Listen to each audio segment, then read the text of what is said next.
Okay, may na-order tayong variegated na calamansi.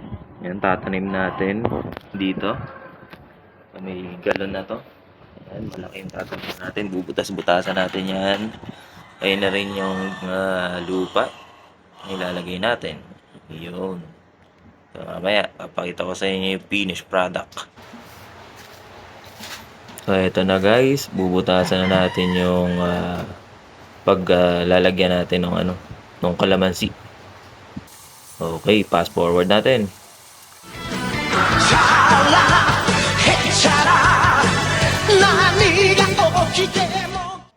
Okay, nabutasan na natin yung galon.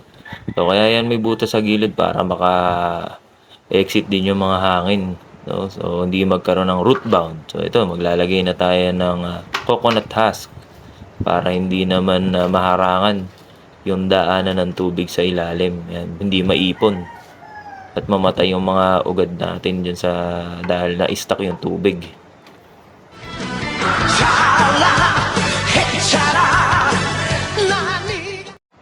So ito, maglalagay na rin tayo ng shell ng itlog. So dudurugin muna natin.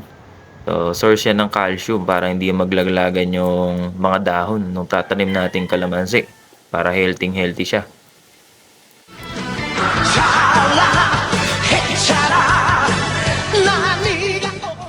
So ito na, ready na yung pagtataniman natin. So humukay lang tayo yung mas malalim, mas maganda para magkaroon ng maraming ugat yung itatanim nating kalamansi. So mas maraming ugat, mas healthy at saka mas maraming nakukuhang tubig. Matibay yung stem.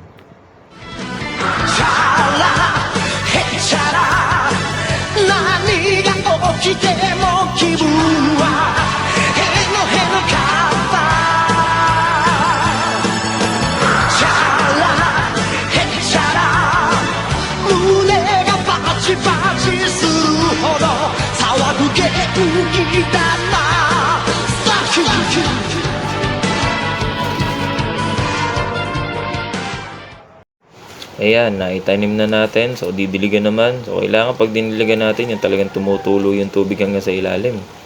Tapos, pagka nadaligan, ilalagay naman natin yan sa shaded area, yung hindi muna naaarawan, para hindi naman siya magkaroon ng na hindi ma-stress yung kalamansing itinanim natin.